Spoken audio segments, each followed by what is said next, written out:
Hi. Today I'm here with James and we're going to be talking to him about his PT business.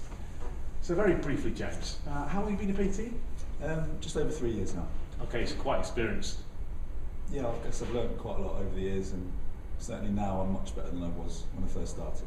Fantastic. So in terms of where you're going with your PT business, what kind of things do you want to achieve? Well, currently, so I'm a mixed martial arts strength and conditioning coach. Right. So I'm working with some fighters and things now, but ideally I want to progress on to working with fighters full time, or athletes in general. I've got some experience with athletes. That's what really excites me. Okay, so it's the fighters and the athletes. That's the niche for you. Yeah, absolutely. Okay. And so if you were to talk about a couple of years from now, then how big would your business be? What would you be doing with your business? So I wouldn't necessarily want to stay in PT per se. I'd possibly, because I'm doing my UKSCA now. Yeah. I'm doing various voluntary stuff with clubs and various MMA clubs and things like that. But what I'd love to be able to do in a few years is to either work in somewhere like the EIS as an S&C coach, or be a resident MMA strength conditioning coach in one of their clubs. Okay. So that's what I want to be doing. Okay, fantastic. So to move towards that, what do you need to be able to do? What do you need to be able to achieve? I need to first of all get my S&C in my belt, so my UKSCA in my belt, which is obviously the assessment, things like that. Also, a lot of it's luck. I know some of the right people, but I just need to get the right timing right, to be honest. Great. I've got also when I'm travelling, like I say, I'm travelling at the end of the year. I'm doing a rugby internship, a strength and conditioning internship in New Zealand, at a rugby academy. Fantastic. So just some more experience under my belt, so hopefully it looks good on the CV, just to open up some more opportunities for me.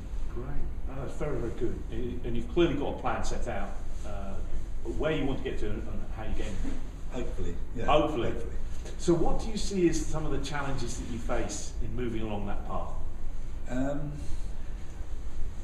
In terms of the studying, it's a case of actually knuckling down and doing it. Right. So, I mean, obviously I went to uni, and then the last thing I wanted to do after uni was more studying. Sure. So I kind of put it off, to be honest, a little bit, and I just wanted to cruise along for a little while.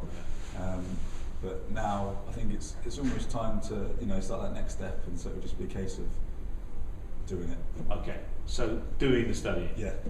And it sounds like you need to build your motivation up to do the studying. Yeah, because like I say, I was tired from uni, if you like. Okay. From that work. Yeah.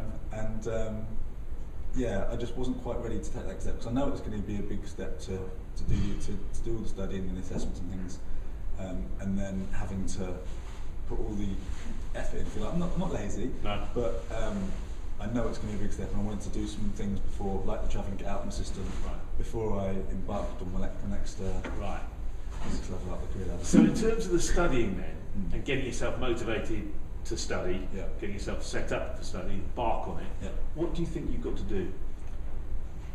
I need to plan my life, basically. I need to plan time more, manage my money better, Okay. and generally be more organised, so I can actually fit in various bits and bobs. Okay, so planning is the key for you, so you can fit in the various things you need to do in order to achieve the goal. Yeah, because at the minute there are a lot of things there, and I know what I want to do, but it's going to take more than just doing it to get there, if you like. Yeah. There are quite a few steps. So you know what has to happen to get there. Yeah. But there's several of those things. Yeah, and I haven't really sat down and thought I need to do this, and this in this order for it to happen. Oh, fantastic. So you haven't laid out the steps for that. Yeah, because I want to go travelling first. Okay, that makes sense. So to lay out the steps and get yourself organised, managing money, things like that, what do you think is the first thing you need to do?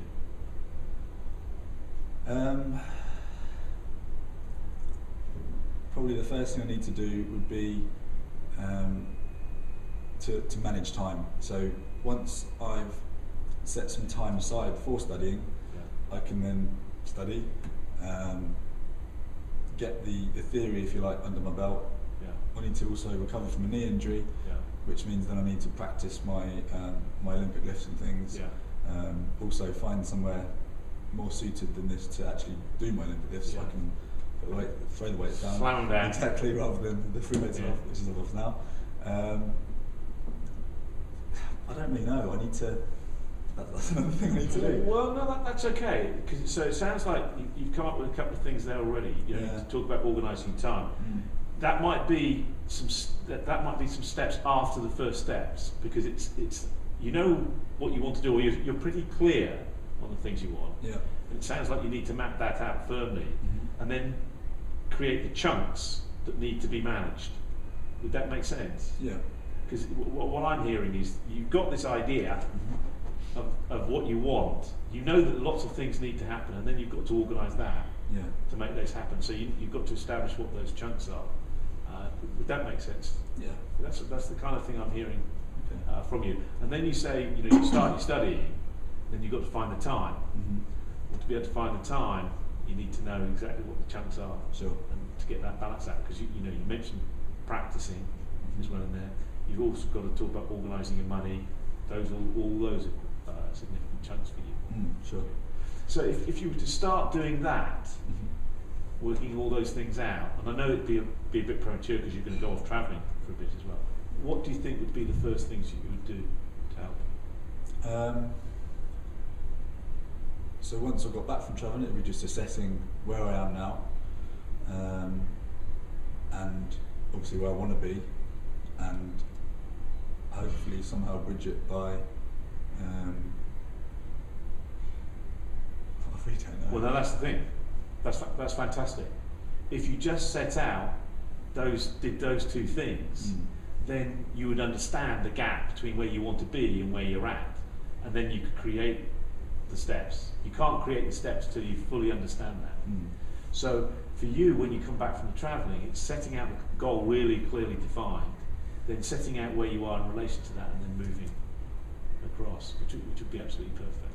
And you've got other things at the moment you're focusing on, which is to go travelling. Yeah. That's why it's not quite at the forefront of my mind right now. And that makes sense. Yeah. This is really important for people to understand that you know, it's what you're focusing on now that's going to determine what you end up doing. And James is going to go travelling, and then he's going to come back, and then he wants to plan the next step of his career. But he's actually quite right in thinking about the steps he wants to follow. He's got to be very, very clear on the vision of what he wants. He's then got to understand where he is in relation to that. Then he can work out the plan of how to get there. For some of it's challenging at the moment, simply because he's thinking about other things. James, thank you very much indeed. No problem at all. All right, that's simple.